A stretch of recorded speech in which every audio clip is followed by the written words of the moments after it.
In the 1990s, I started to hear a phrase from certain black women: I can do bad all by myself. Shortly thereafter, in the 2000s, I started to hear another phrase: single by choice. And that is steadily what I've been hearing until yesterday.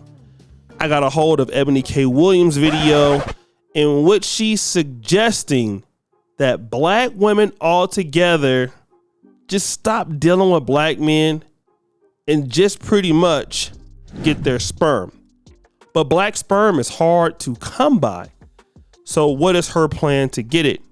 Now, in this video, we're going to find out exactly how she wants to do it. So without further ado, let's get into the video. Black women are availing ourselves to all of the options that our hard work and circumstances currently afford us. And that means that single motherhood by choice is going to be an option that more and more black women consider and even exercise. So anybody that's in their feelings about that can go ahead and start to process right now.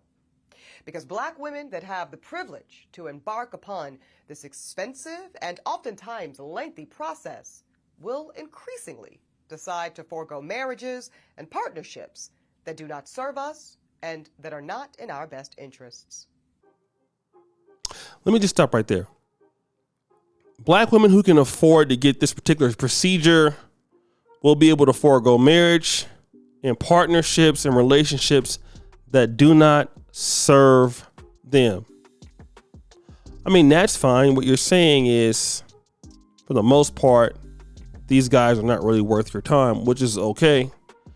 I just want to know what would the backlash be if a black man said the same thing about black women. We will be wanting to forego relationships with black women that don't serve us or something like that. Then that would be hate speech, but it's okay. Let's continue. And now that bypassing those insufficient relationships does not have to come at the expense of motherhood, well, frankly, insufficient relationships. What if the woman is insufficient, which is why she is insufficient in relationships? Let's continue. It's a whole new world. A world in which black women are no longer subject to the desperation of being chose, because now we get to do the choosing. And as we choose, we do have to contend with the reality of a dismally small supply of black sperm. Now you get to choose. I mean, isn't that what you've always had the ability to do? Or were you choosing wrong? At first, there is no good men out there. So if there's no good men out there, then there's no reason to choose. But now, finally you get to choose. What are you talking about? You're a lawyer? Because most black women on this journey, we want to create children that look like us and that look like our families. And that means we want black sperm. And as we heard from Reese Brooks, it's the definition of slim pickings. And sometimes that means compromising on this aspect of your journey. Now, I am extremely fortunate that I was able to secure 2 vials of black sperm from California Cryobank when I embarked on this part of my journey last fall. But I do know that I am an outlier. So I've got 2 concrete tips for single black women who think this may be an option, either now or maybe later. Number 1, please check out Reproductive Village.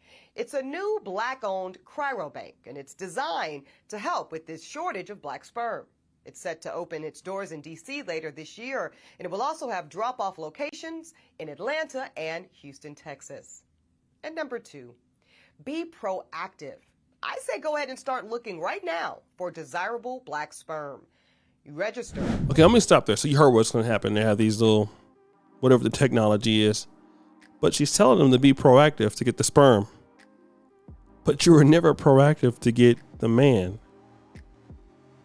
and you want a sperm, which is completely okay. I don't have a problem with it. I don't live in Houston or Atlanta, but I wonder what those neighborhoods will look like in 30 years from this, particular ordeal. I can guarantee you it's probably not a place you want to be. And we know why, but I won't get into that right now. The issue is this. Kevin Samuels predicted last year that this sort of self-agency situation would occur. Kevin Samuels predicted that something like this would come. And the name of the video is called Strategic Singlehood of Black Women. Okay? Now, I want you to hear this clip. It is going to match up almost perfectly with what Eboni K Williams just said. And then we're going to come back. Not irrelevant, but they leave something out important. That the Wayne State Associate Professor Jessica D. Moorman describes as Black women's agency and their single status. I want you guys to go run your research on her. Jessica D. Moorman. Because what they're about to do is try to make this shit sound like a virtue. That's what they're about to do. Try to make it sound like it's a virtue. Yeah, it's not because Black men are locked up in jail, uncollege educated, because now the stats are out. 54% of Black men are single and childless. 61% in the middle class. Black men on the whole are earning $42,000 a year. White men, 51. There's only $9,000 that separates. The numbers, they can't keep telling the same old boogeyman Black man story because Black demographics and all the other kind of stuff has debunked that over and over again. So now what are they going to do? They're going to tell the story that, oh, here's what it is. This is what the story is now, Black woman, is Black women are taking agency over their single status. They're taking agency over their single woman status. You couldn't make this stuff up. That's right, you couldn't make this stuff up. Now they're trying to now you got a non-Black woman sitting here writing the fact that Black women are single because you're taking agency of your purposeful and freeing life to be a HR professional, a teacher, a social worker, retail, all the things that so many of our women work in. We're not talking about things that are really changing the world. We're talking about jobs that ultimately end up serving. So as you heard, it is almost on the money. Single by choice, this particular self-agency. And again, now what you're seeing is we're going to blame Black men for our lack of bad decision, lack of competitiveness. And so because we couldn't get a man, let's try to go ahead and disavow these other guys out there and say the pickings are slim. Let's say these other things. And typically, if you listen to Eboni K Williams, she's a lady that's in her 40s. So let's go ahead and put this situation on Black men, right? But I want you to check this next clip out. It's Jason Whitlock's show. There's a sister on there that's going to really clap back at what Eboni K Williams is talking about. I want you to listen to what she's going to say, and then we're going to come back. Black sperm, that's her way of saying Black men are trash and, you know, there are no good Black men to have a baby with. That's what she really meant there. But anyway, your reaction to Ebony's soliloquy. You know, I've seen a couple of articles that talk about the fact that when it comes to women going to sperm bank, it's very hard to find Black sperm. Well, maybe it's because these Black men that you claim have no morals and no values, these Black men that you claim are up to no good and ain't shit, they don't need to go in and donate their sperm to be able to purchase spinning rims or Big Macs. They have some type of understanding of the value that they don't have to demean themselves to this. And when it comes to Eboni Williams, listen, what you have here, Jason, is a woman who worked for a very prominent attorney here in my city who gained the reputation of being skinny, unappealing, disagreeable, and having chronic halitosis. Oh, the breath was stinking. Damn, Eboni. So skinny, unappealing, hard to deal with and your breath stink. You got all of those struggles. Now I'm about to turn up. It is just, you out here dusting it up. Let her continue. Now, that's not my counter argument, but that would be what I'm using to say this is why she's so bitter. Not only did black men not choose her, the white man that she went and got with dumped her as well. So, the white man dumped you as well. You see how these are personal issues, personal problems?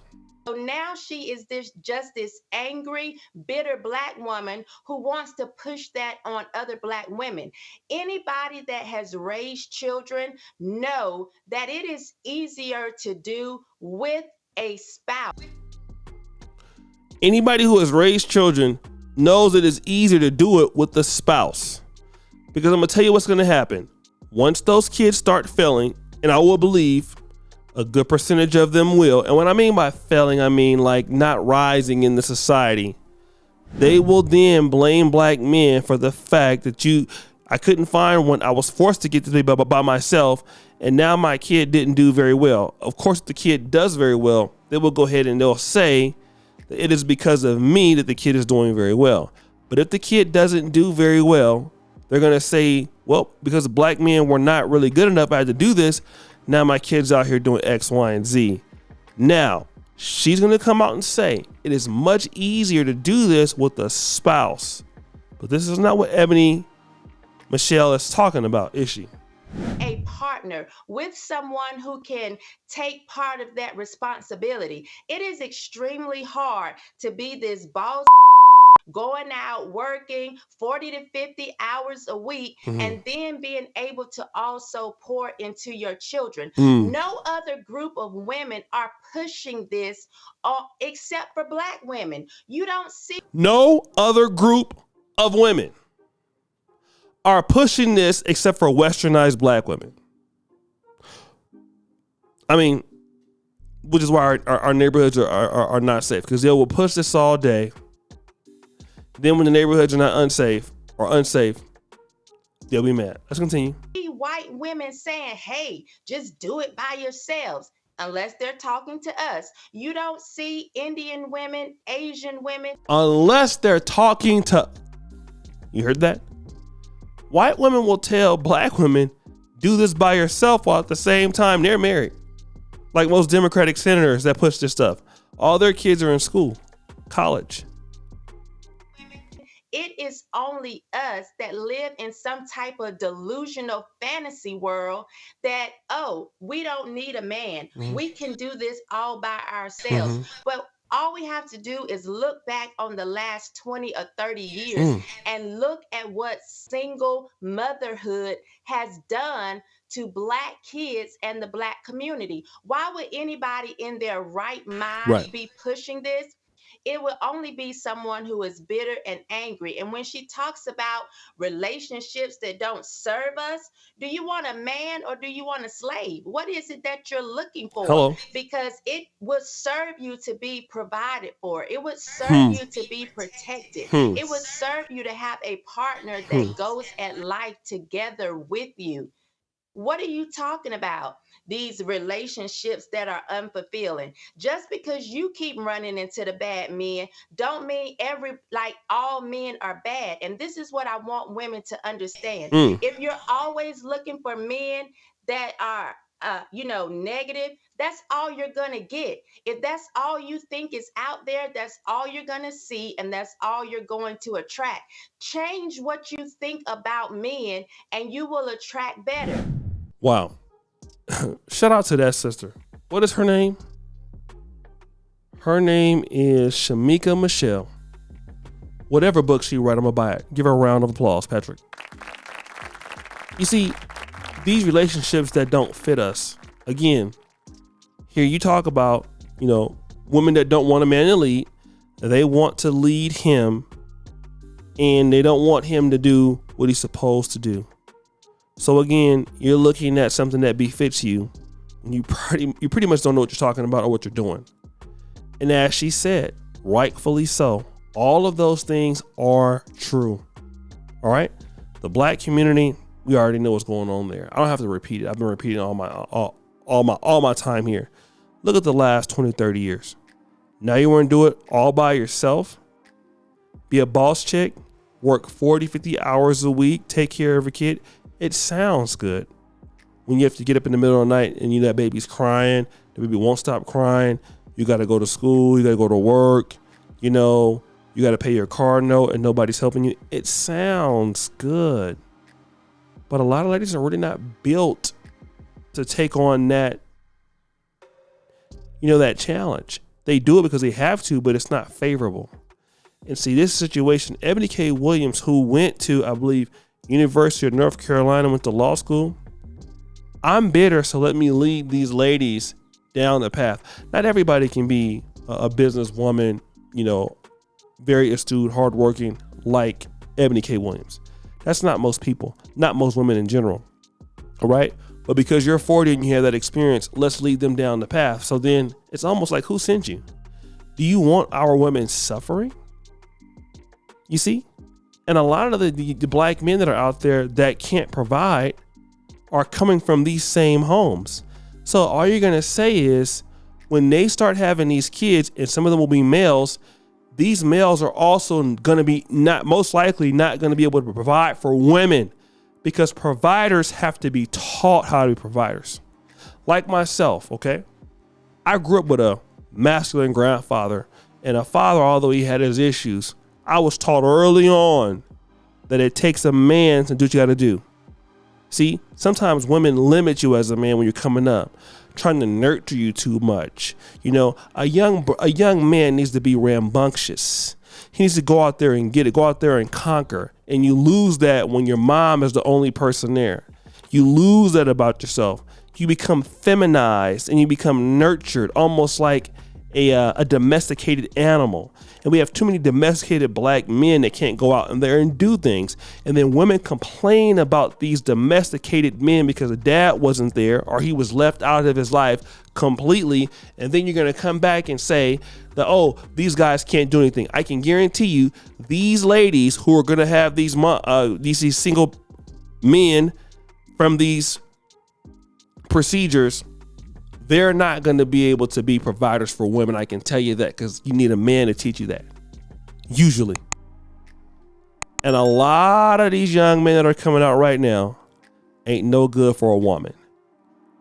And you can thank a lot of sisters out there for leading this particular path. But guys, what do you think? It's your boy, O'Shea Duke Jackson, back at it again with another episode of Fair Use. I'm out.